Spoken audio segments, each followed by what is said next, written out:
Hello, hello, hello. I would like to welcome everyone to the 51st episode of Money Trees. I always say that great vibes are contagious, which has me very excited to be talking with today's guest who spreads nothing but great energy through her work, words, and art. An artist, model, curator, experimenter, and my personal favorite, student of the stars. Softly is here with us. How are you feeling today, Lee? Hello, I'm feeling great. That was my song that you was just playing. Hey. That was a jam. I never heard um, that before. yeah, Kilo Cut, she and that. But I was listening to Tizo Touchdown before I came in here to like prep. Getting the energy right. I That love was it. the whole vibe. Exactly. Yo, I want to thank you for coming on with us today. I had come across Transmute on the timeline and the colors immediately caught me. Like, when you're just scrolling and you're not really paying attention, but boom, that popped up and I was instantly like, "Whoa, wait a second. Who is this?" And I went to your profile and I realized, yeah, we had a bunch of mutuals and paying attention to like the group chat, yada yada yada, and then I was like, "Nah, hold on. Let me really dive in." And then I started checking out your work and was so freaking impressed. Before I dive into some of the pieces that have moved me, what is the earliest artistic memory that you have? First of all, thank you. Um, my earliest memory would have to be just drawing. Like I would sit for hours upon hours and just draw my life away and just show everybody my drawings.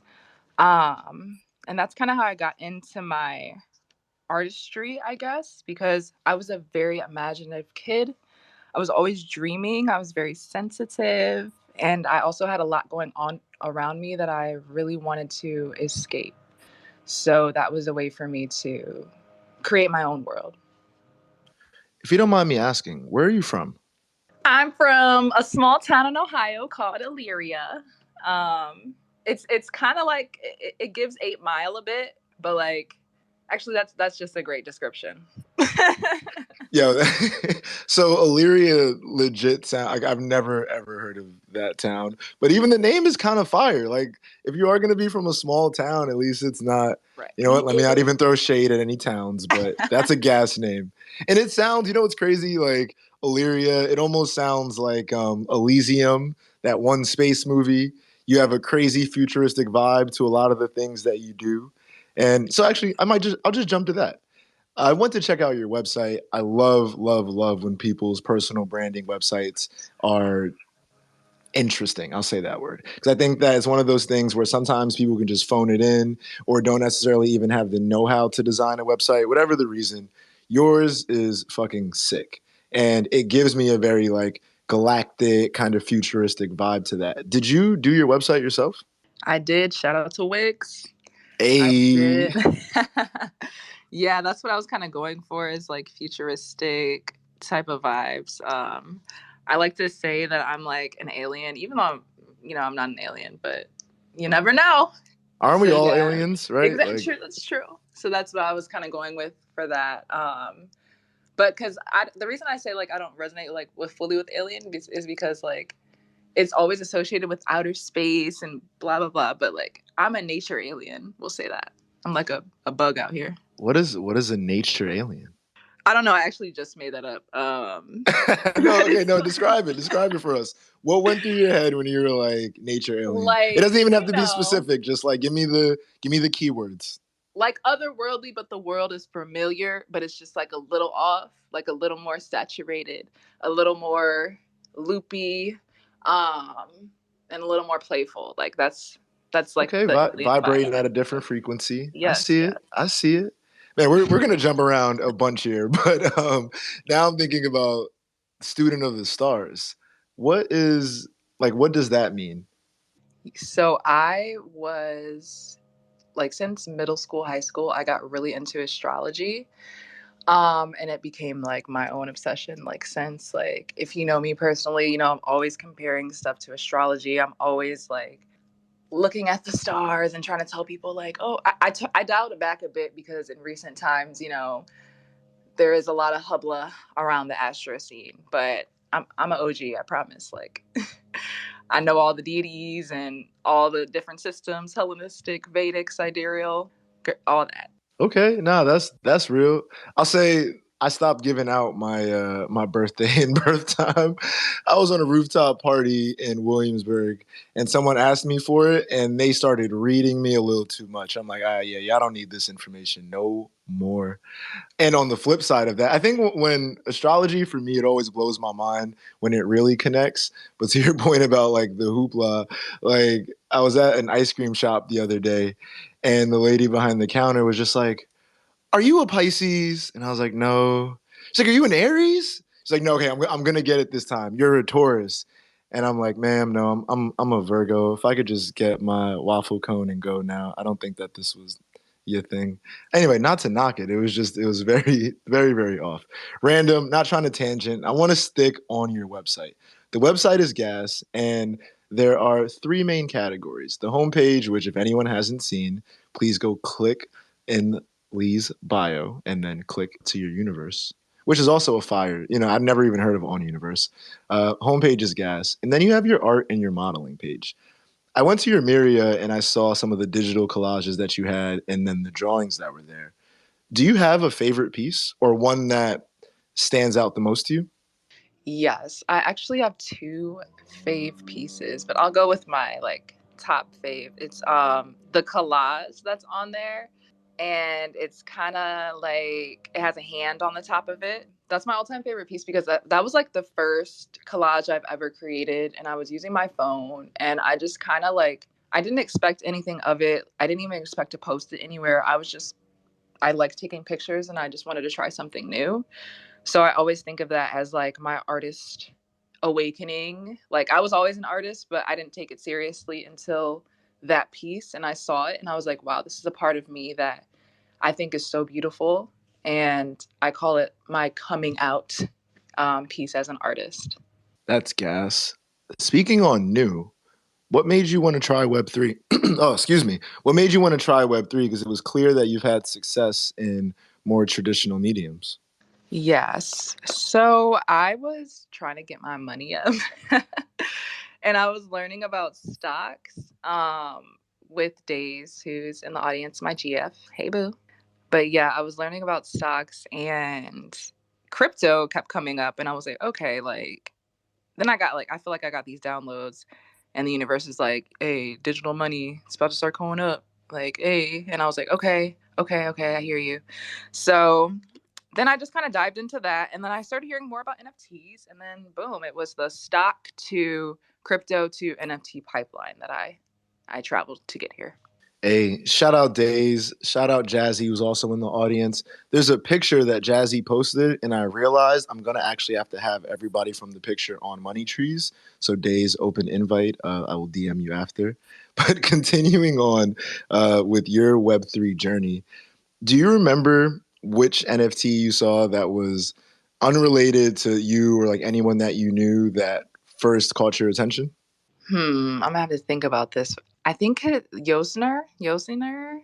How do I spell his name? Can anybody help me out? Yosner. He makes like those cool. They kind of look like tarot cards to me. Type beats. Oh Um, damn! I wish that I had to text Cam, and I'm like, "Yo, am I tripping or is the nest not working?" I was gonna say you could pin it up to the top, but apparently yeah, I'm Twitter gonna has go removed look, that feature now. and Yeah, then see if you can find it. yeah, I'm gonna go see. I'm gonna try to find it. For me, I think back and it was like I got exposed really through Nifty Gateway, and I remember thinking like, "Yo, there's no way that this is real." Talking about like getting your money up, I had saw the GameStop craze that happened, and I felt like I couldn't understand how I had missed GameStop. Where I'm like, nah, no way, like ear to the streets, I should have known about this, yada yada yada. That's when I really started paying attention to NFTs. The one that I kind of go back to is I was on Nifty Gateway and some artist had posted a screenshot of a scam likely call. So it was literally just their iPhone and a scam likely call. And they had sold over, I want to say 300 or 400 editions for a total of like $60,000. And I'm looking at this like, wow, this is a scam. And then I was like, oh man, is this the commentary on the space scam likely? Anyway, that's a tangent. Were you able to find the artist you were looking for? Yeah, and it's actually not even the right artist. Oops. It was ferocious. Oh, His real name is Victor. ferocious. Yeah, yeah. I've been following since like before I even heard about NFTs. Like it's been years, and the reason why, because I was like, oh my god, they're so young and their art is just so amazing. And then I saw that they were into NFTs, and I was like, okay, wait a minute. And I was like, okay, they're going up. Like wow, it was just crazy seeing them like go from doing the traditional artist route and just having like just being themselves and being like a little youngin, you know, and now watching them grow up. Like I just thought that was beautiful that to see a whole life like play out before my eyes and then, you know, change and evolve. So I'm trying to pin some of their work. So that's what I was saying, that the pin actually doesn't work, or else we would have had Oh, more that's note what and you were some of your, saying. yeah, some of your work pinned up. Ferocious is Oh. ill. Like such a great person. Just it's very easy to root for them, and that to me is always like interesting. I think the art is very very unique. I'm not like classically trained in art, so I wouldn't be able to recognize some of the inspirations. But when I looked at their art, I was always like, "Yo, wait a second! This." I always talk about in music where there's a concept called Maya, Maya, which is most advanced yet acceptable. And it's kind of like how far can you push the envelope without making it too far ahead for people to comprehend. And I was looking at the work and I'm just like, damn, this reminds me of something. It feels familiar. I can't quite put my finger on it, but it feels new at the same time. And that was like a very, very moving artistic experience. It's very ill to see all of the success that Ferocious has had in the NFT space. And again, just a very, very easy person to root for. Thinking on inspirations, you operate in quite a few different mediums at a high level. Where do you pull your inspiration from? From everywhere. Seriously though. But I would have to say my biggest inspirations would have to be fashion and design in general. I like to see like crazy pieces or just like streetwear, and that just makes me think of like, ooh, a show would be great, or ooh, this makes me think of this movie. Just it's like a giant web in my head constantly just connecting everything. So that's why I say I'm inspired by everything, because I'll see like a can on the floor and I'll be like, remember that one movie that just really set like it's dramatic. Also musicals, theatrical vibes. I really like Alfred Hitchcock as a director. And then Singing in the Rain. Like I like the older movies. I grew up staying with my grandmas a lot, my grandparents, and they were always watching older movies. So I just always loved that dramatic, overly theatrical, but tasteful approach to just living life in general, not even just for movies.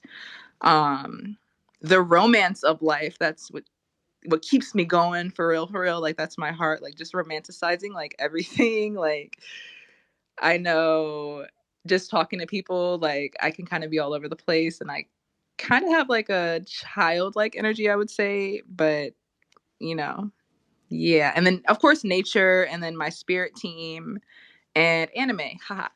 Ooh, okay, okay. I don't want to get too far off topic, but what is a spirit team? So my spirit team is composed of my ancestors and my guides who I pray to on the daily. Um, they're just there in the other worlds in different dimensions. They're cheering me on. They're like giving me advice. They're a shoulder to cry on. You know, they give me great big hugs, like for real though hugs. So yeah, it's that. It's just the universe, my creator, ancestors, and guides. What character from your favorite anime do you relate to the most? Toru Hondo from Fruits Basket. Um, she, if you watch the anime, and if you haven't, I'll kind of tell you, she was like living in a tent for no, like, cause she was just dramatic. She's like, I don't want to bother anybody. Like, I'm gonna go live in my tent. And she comes across these magical, like, guys, but like this house basically of magical guys, and they're signs of the zodiac, and they turn into animals if they get touched by the opposite gender. So I feel like I relate to her because her story is like kind of tragic, but she's also very bubbly and she like lifts everybody up. And obviously, like I'm a big animal person. Like I love animals and I love astrology, and that's thrown in there as well. So Yo, that's you put a lot of thought into. I can hear it in your words, right? And I hope that makes sense because that wasn't actually a complete thought on my end. I'm thinking too many things. We were talking on inspirations, and you said it took 7 months to get Transmute the experience ready. Over those 7 months, where were you pulling from most that allowed you to create this piece? I would say the most I was pulling from was from my real life experiences. So just connecting with my family, connecting with my friends, connecting with um, Days down here, my girlfriend. Honestly, our relationship really helped me to change a lot. And that's what the whole piece is about. It's about change. It's about making a choice to change. It's about kind of like seeds in the ground, and you're just in that liminal dark space, and you're like, I don't know where to go, but possibilities are endless. And to go on a little side note, that's why I have the zero in soft delete, because zero is a limitless number. It's a number that can be expanded upon and you can throw it in there and there's just limitless possibilities. So that's kind of where I was going with that. So in my day-to-day life, I was dealing with a lot of trauma resurfacing. I was dealing with a lot of hard lessons, and really Transmute was a way to show like, okay, no, I have control over this. Like, this is my choice. I can do what I want to. It's my life, and I'm going to live it the way that I want to. Would you mind sharing one of those lessons that you learned or that you were dealing with? Oh, yes, so many lessons. I would definitely say one of the lessons I learned was to take myself out of the center of everything and to put another person in the center, especially during times when it's really heated and there's a lot of emotions involved. And to, there's a lot of back and forth. I feel like I didn't get my emotions validated a lot when I was a kid. So when those moments come up, I was so used to taking over and being like, my feelings are the most important. I want to be heard. I want to be seen. You're not listening to me. Um, and that really didn't get anywhere because now we're both saying the same thing. So, because I'm not listening to you because I'm trying to be heard. So, really just being able to validate myself and then be able to put the other person in the center. I realized that there was a shift in the energy as a whole because that other person will do that as well because now they feel validated. So now they're able to see your point of view. And it was just like a big key that unlocked so many doors for me after I learned that. I absolutely love and relate to that because I think that was something that I struggled with as well. And I loved being on Money Trees because it allows me to listen for the sake of listening and not for the sake of responding, which I don't know if maybe that's a good thing or a bad thing for an interview series, but sometimes I'll take a second because I'm still really processing what I've heard from the person that I'm speaking with, thinking about how that affected their life and what part that played in them getting to the current point where they're at. So it's a tough lesson too. I think it's like a for me it's for sure something I have to remind myself of almost on the daily to not get caught up and to not be in my head so much that I'm not actually hearing what people are saying to me because it can become very very easy to I guess we can say like get sidetracked like that. So yeah, that's ill. How did you get into modeling? Well, I was a young gal watching America's Next Top Model.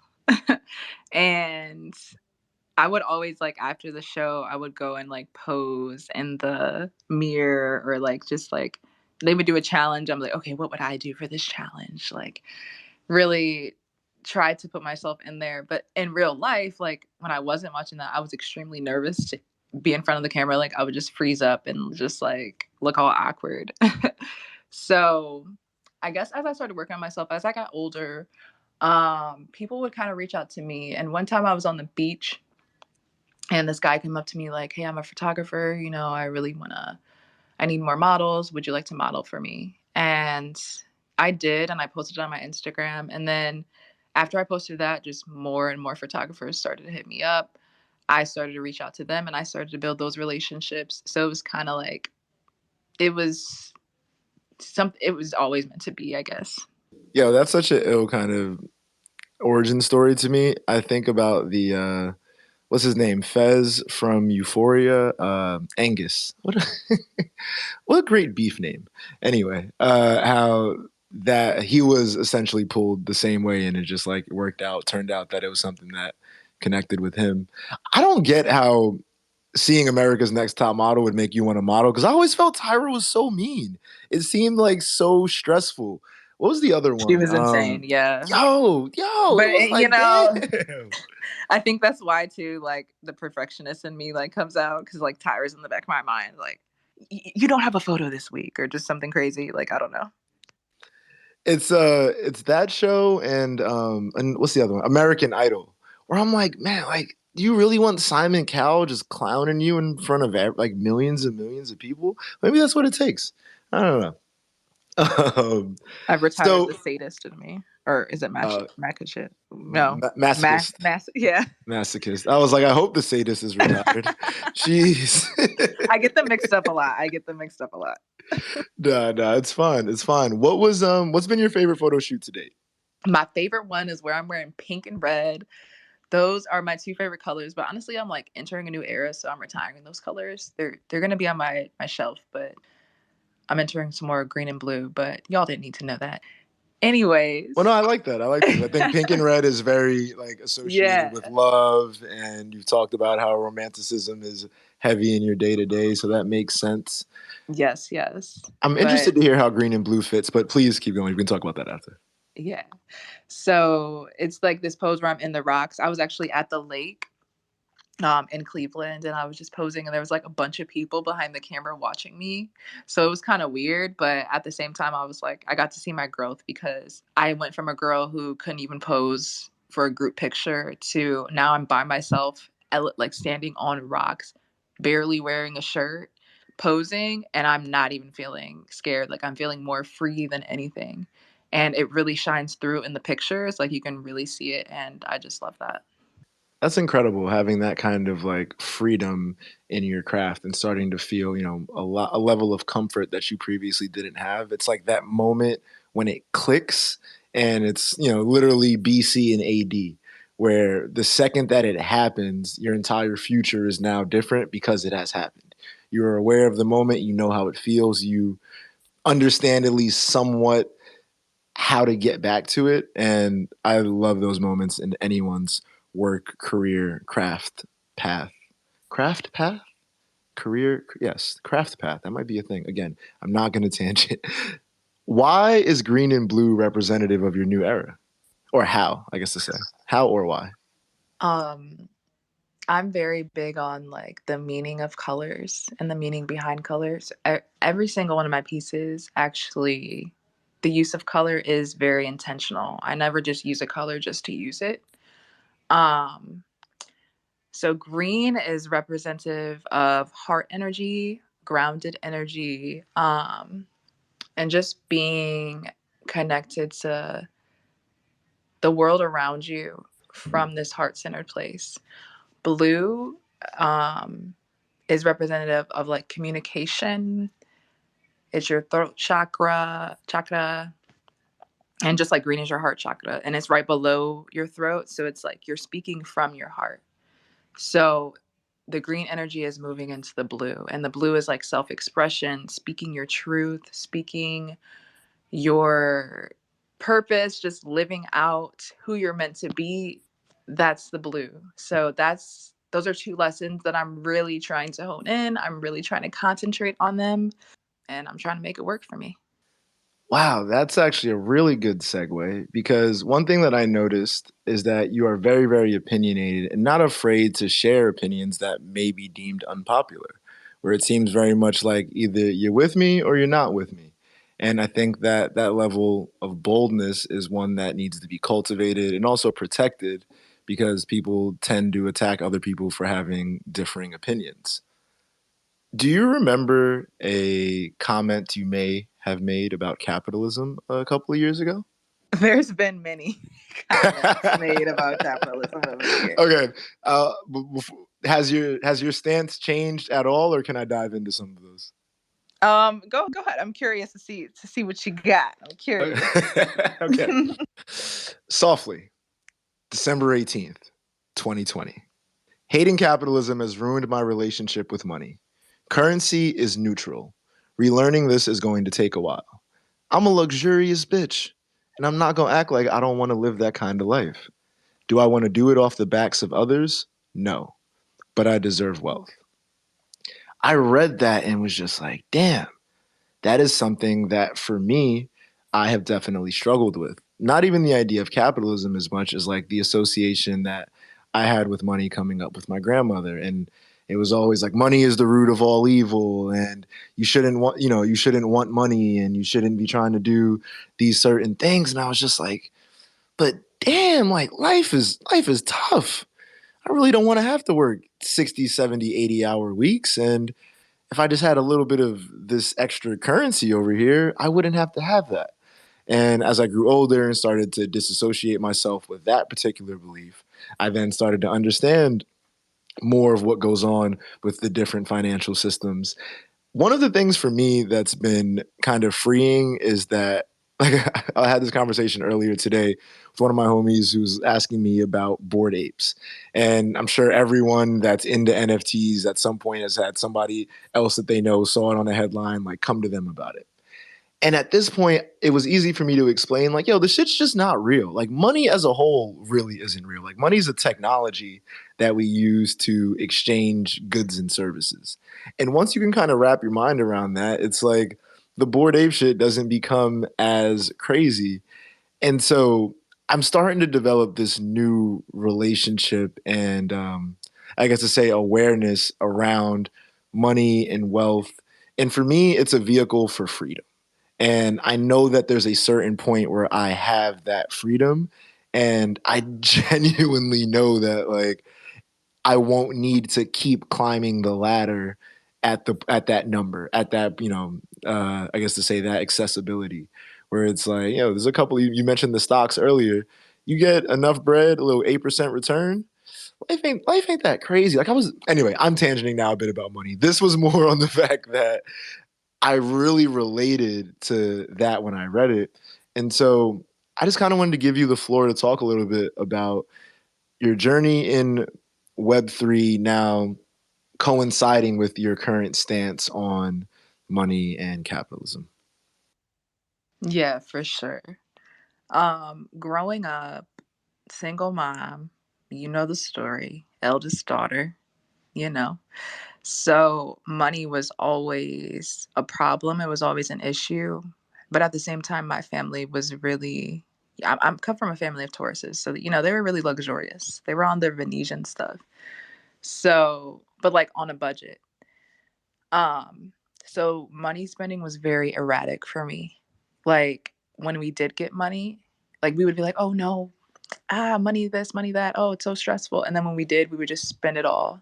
And then the cycle would repeat. So I'm really trying to have a better relationship with money in the way that I'm not always like fiending for it, basically, to live because there's way more ways to be abundant. You can be abundant in your joy. You can be abundant in, you know, get abundant kisses.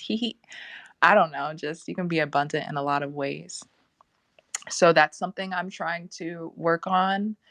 My relationship with money is still twisted, though. It still has a hold on me. It still has me in a chokehold because when it comes to surviving and when it comes to security, it's extremely hard for me to get out of survival mode and be able to like just imagine a life where my basic needs are taken care of, because that's not my current reality. Like it is, but it's not.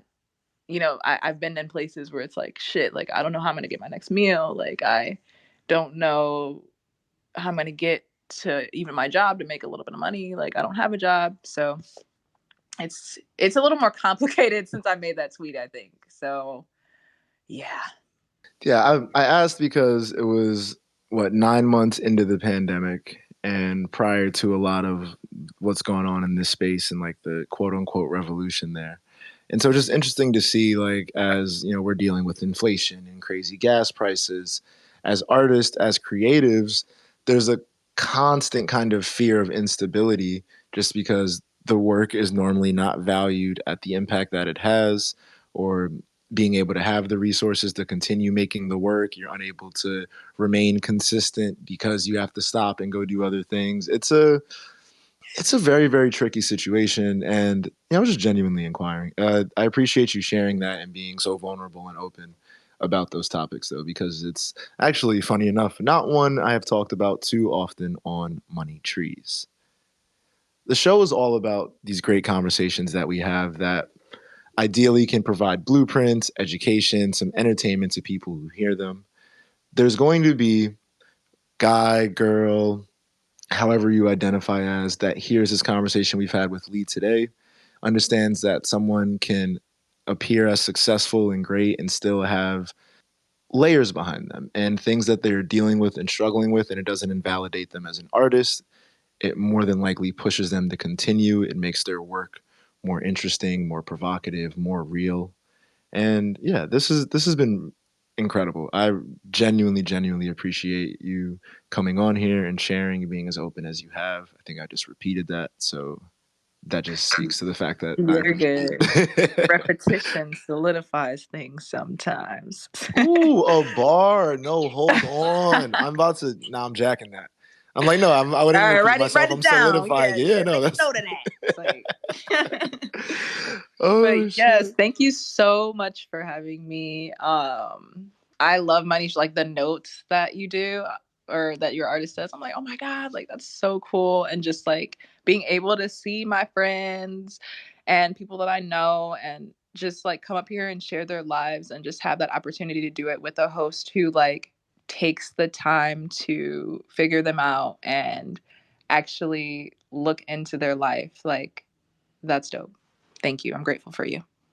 I appreciate that. Yeah, I don't want people coming up here and feeling like it's just some cookie cutter. Like yeah, I genuinely love every single individual that has come on. 51 in, and I can look back and say like, yo, I've learned something from every single conversation. I feel like anyone who people are going to relate to different humans with at different points in their lives. And the whole idea is that, we're planting these seeds and growing this garden and the notes will be so ill to commemorate going in and looking at it on Zora. The notes have started selling, which is like not that I didn't expect it, but it's ill.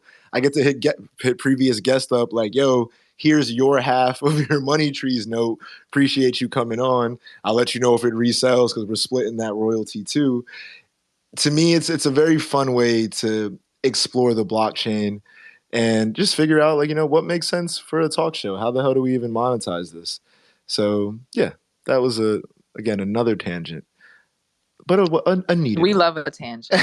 I love a tangent. I'm My telling you, that's brain like does not even think parallel. Like it just, yeah, I can barely piece a sentence together sometimes. So I there's feel so. that. Oh, sorry. I was saying there's the Always Sunny meme where he's got like all the red lines strewn across the board and then is turning like with the marker. I don't know if you've seen like you may recognize it. I don't know if you recognize it from the show. And Yes. that is how I feel like my brain is 99% of the time. And it could be a basic point. Like I'm just trying to show you where the milk is, but my brain goes to 45 different Like, things. where can you point me to where the bananas are in the grocery store? I'm like, oh, well, it's really, if you go this way, then, you'll see this. Yeah, I feel that. So, my Yeah, and I'm people, my tribe. right. Mad genius vibes, though. That's what I tell myself. It's giving mad genius.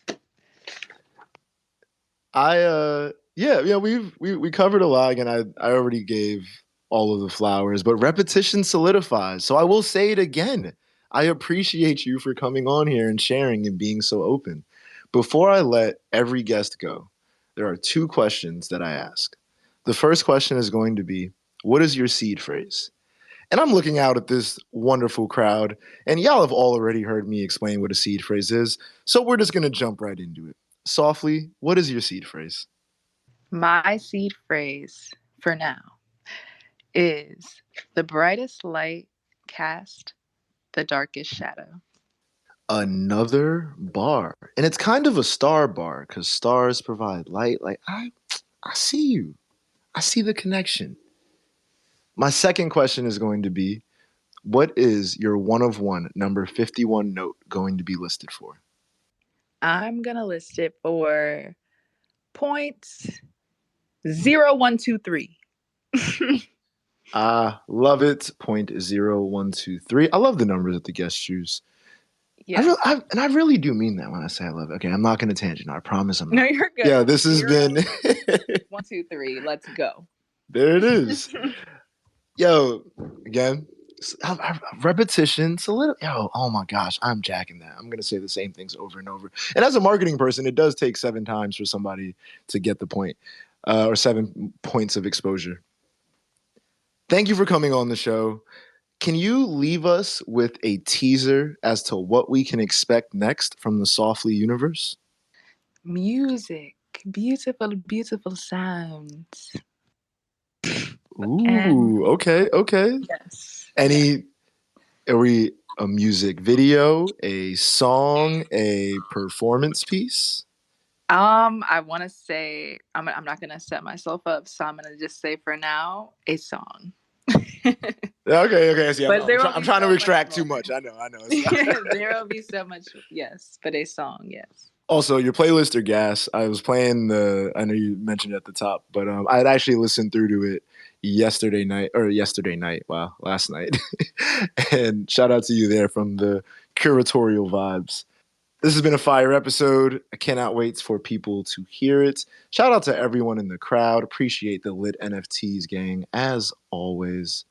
And everyone that's hearing it post this Twitter space. Softly, an amazing individual. Thank you for coming on and sharing. And I hope you enjoy the rest of your 420. Oh, we didn't even talk about that. It's fucking 420. Man, I'm not even a smoker, so that's cool. I wasn't capping. Like, I would have been lying up here. All right, no, well, that worked out perfectly. Okay, cool. Yeah, so enjoy the rest of your day. Great week, You weekend. too. Thank you. Thank you. Peace Bye, out. everybody.